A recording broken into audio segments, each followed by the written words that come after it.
जय श्री कृष्णा। राधे राधे दोस्तों, आज की कहानी आपके सोचने के तरीके को बदल देगी। हम अक्सर कुत्तों का नाम तो लेते हैं, लेकिन उनकी असलियत पर शायद ही कभी ध्यान देते होंगे।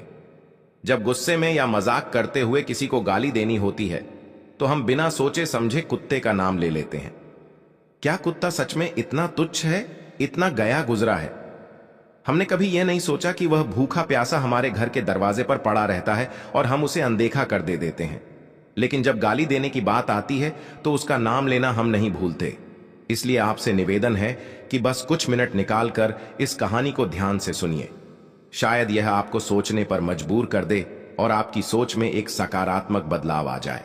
नमस्कार दोस्तों, स्वागत है आपका द प्रेमानंद ज्ञान में। एक नगर में रामू नाम का व्यक्ति रहता था। एक दिन वो रामू एक महात्मा से मिलने उनके आश्रम पहुंचा। वहां उसने देखा कि महात्मा कुछ लोगों को उपदेश दे रहे थे। रामू ने महात्मा को प्रणाम किया और बोला, गुरुदेव, मेरे मन में एक सवाल है। महात्मा मुस्कुराए और बोले, बेटा संकोच मत करो, जो भी सवाल है खुलकर पूछो। रामू ने कहा, गुरुदेव, मैं जानना चाहता हूं कि कुत्ते को रोटी खिलाने से कौन से लाभ होते हैं।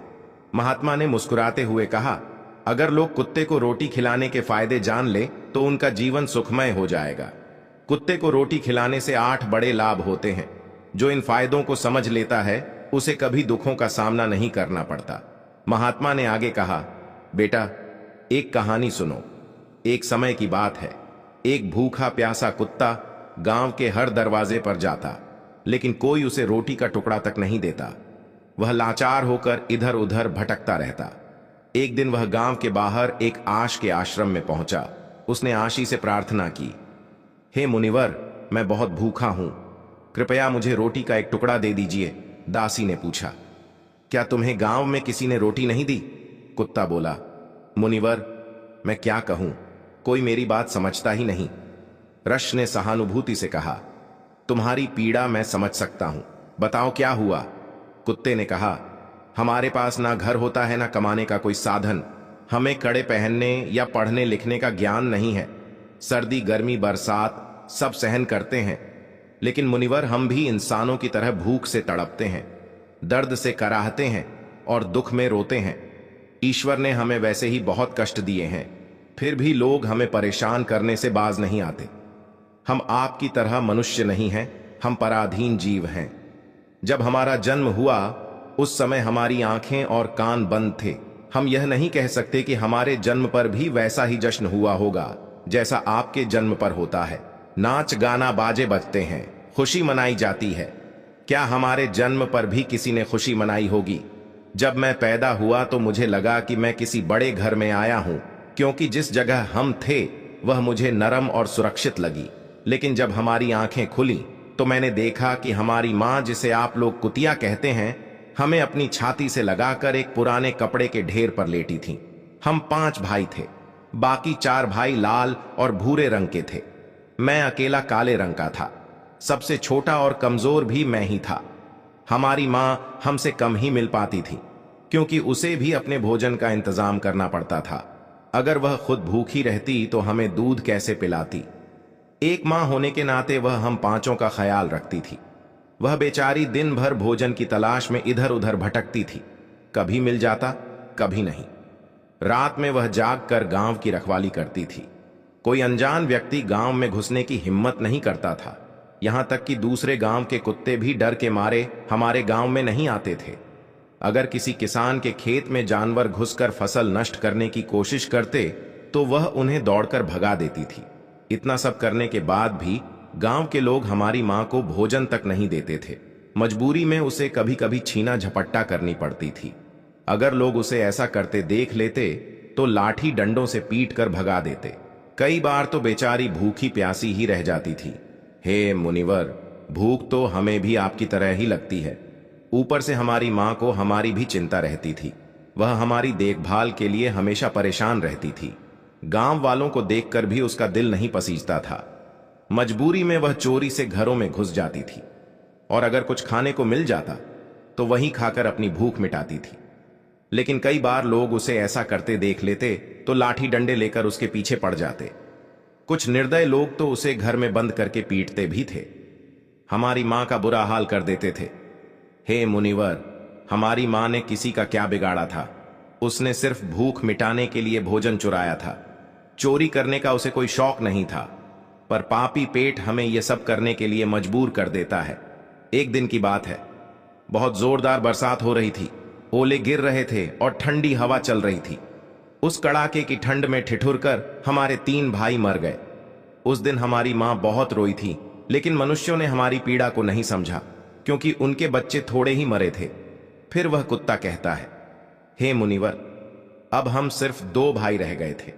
हमारी मां हम दोनों की अच्छे से देखभाल करने लगी। एक दिन उसी गांव में एक सेठ के घर दावत थी।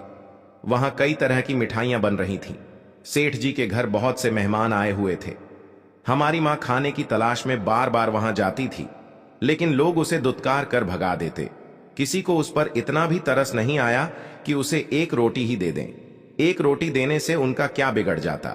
मेरी मां बार बार सेठ जी के आंगन में जाती और दूर खड़ी खड़ी देखती रहती। जब दावत शुरू हुई और भोजन परोसा जाने लगा, तो वह भी वहीं जाकर पूंछ हिलाने लगी। तभी भोजन परोसने वाला आदमी किसी काम से भीतर चला गया। मेरी मां दबे पांव रोटी लेने के लिए आगे बढ़ी, लेकिन तभी दूसरे आदमी ने उसे देख लिया और चारों ओर से लोग चिल्लाते हुए उसकी तरफ भागे। मेरी मां घबरा गई और भागने लगी, लेकिन उसे वहां से निकलने का कोई रास्ता नहीं मिला, क्योंकि सामने से लोग लाठी डंडे लेकर आ रहे थे। घबराकर मेरी मां दावत में भोजन कर रहे लोगों को लांघ कर वहां से निकल गई। हे मुनिवर, मेरी मां इतनी परेशान नहीं थी जितनी कि वहां दावत में बैठे लोग हो गए थे। वे सब उठकर खड़े हो गए और कहने लगे कि कुतिया के लांघ जाने से भोजन भ्रष्ट हो गया है। वे आपस में चर्चा करने लगे कि अब क्या किया जाए, क्योंकि खाना खराब हो गया है। सेठ जी तो फूट फूट कर रोने लगे। कुछ लोग कह रहे थे, भाई, कुतिया के लांघ जाने से भोजन खराब कैसे हो गया? उसने खाने में मुंह थोड़ी डाला है, वह तो बस ऊपर से लांघ कर गई है। शहरों में लोग तो कुत्ते पालते हैं, उन्हें घर में सुलाते और खाना खिलाते हैं, इसमें कोई बुरी बात नहीं है। लेकिन उनमें से कुछ लोग बड़े घरों के थे और उनकी बातों ने किसी की नहीं चलने दी। वे कहने लगे, भोजन तो भ्रष्ट हो गया है, यह अब तो खाने लायक नहीं है। आखिरकार उन्हीं की बात मानी गई और सारा भोजन गरीबों में बांट दिया गया। उस दिन मेरी मां को खूब पेट भर कर खाना मिला। ऐसा सुख उसने जीवन में कभी नहीं पाया था, लेकिन यही सुख उसके लिए बड़ी मुसीबत बन गया। भोजन करके वह वहीं आराम से लेटी थी। तभी सेठ डंडा लेकर वहां आ पहुंचा और उसे बुरी तरह पीटने लगा। उसे भागने का मौका भी नहीं मिला। डंडों की चोट से वह दर्द से चिल्लाने लगी।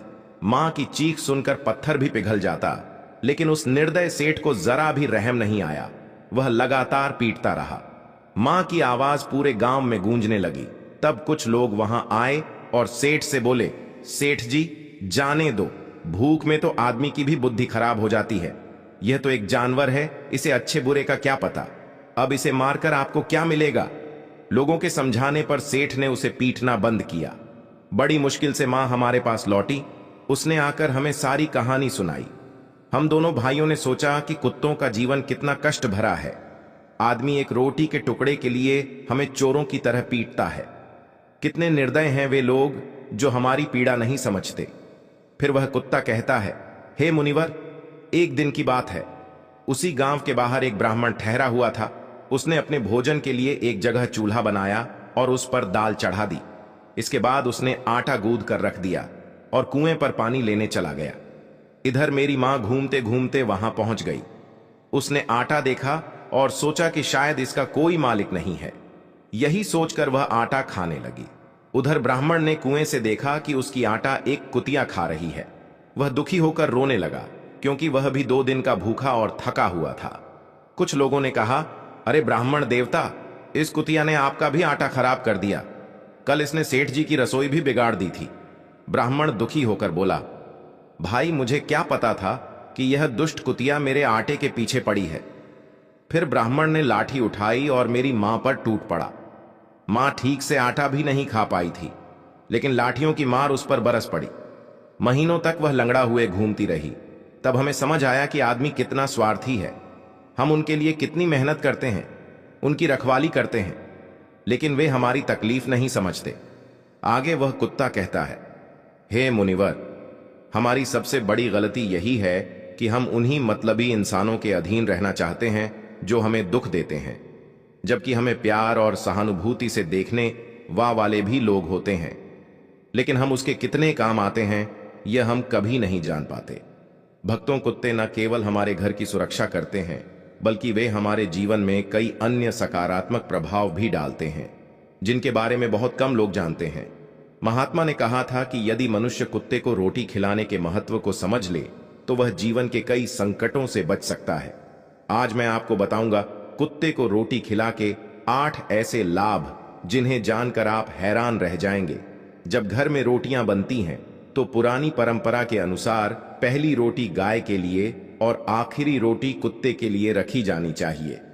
महात्मा का कहना था कि यह नियम भगवान ने बनाए थे, लेकिन आजकल लोग इन नियमों को भूल चुके हैं और इसका नकारात्मक असर उनके जीवन पर पड़ता है। पहला फायदा, कुत्ते को रोटी खिलाने से घर के ग्रह दोष कम हो जाते हैं। महात्मा के अनुसार यदि शनि की महादशा चल रही हो तो कुत्ते को रोटी खिलाने से शनि का प्रभाव कम हो सकता है और व्यक्ति की मुश्किलें आसान हो सकती हैं। दूसरा फायदा, कुत्ते को रोटी खिलाने से आपकी किस्मत चमक सकती है और घर में नकारात्मक ऊर्जा का नाश होता है। तीसरा फायदा, यह एक ऐसा कदम है जो माता लक्ष्मी की कृपा को आकर्षित करता है और घर में कभी धन की कमी नहीं होती। चौथा फायदा, कुत्ते को रोट देने से कर्ज से मुक्ति मिल सकती है और यदि पहले से कर्ज में है तो इससे छुटकारा पाने में मदद मिल सकती है। पांचवा फायदा, जब आप कुत्ते को नियमित रूप से भोजन देते हैं तो यह आपके व्यापार में प्रगति लाता है। छठा फायदा, कुत्ते को रोटी खिलाने से आपकी आयु में वृद्धि होती है और अटका हुआ धन वापस मिल जाता है। सातवां फायदा, कुत्ते को रोटी देने से आपके स्वास्थ्य में सुधार होता है, मानसिक स्थिति भी मजबूत रहे और आप हमेशा ऊर्जावान महसूस करते हैं। आठवां फायदा, भगवान को सभी जीवों की चिंता रहती है, इसलिए जब आप कुत्ते को रोटी खिलाते हैं तो भगवान प्रसन्न होते हैं और उनके आशीर्वाद से आपका परिवार सुखी रहता है। महात्मा ने यह भी बताया कि जब कुत्ता रोता है तो इसे एक अपशकुन माना जाता है। यह किसी संकट या अनहोनी का संकेत होता है, इसलिए कुत्ते को कभी भी दुखी नहीं करना चाहिए। तो दोस्तों, आपको यह जानकारी कैसी लगी? कृपया कमेंट सेक्शन में अपने विचार जरूर बताएं। यदि यह जानकारी पसंद आई हो तो द प्रेमानंद ज्ञान चैनल को सब्सक्राइब करना ना भूलें।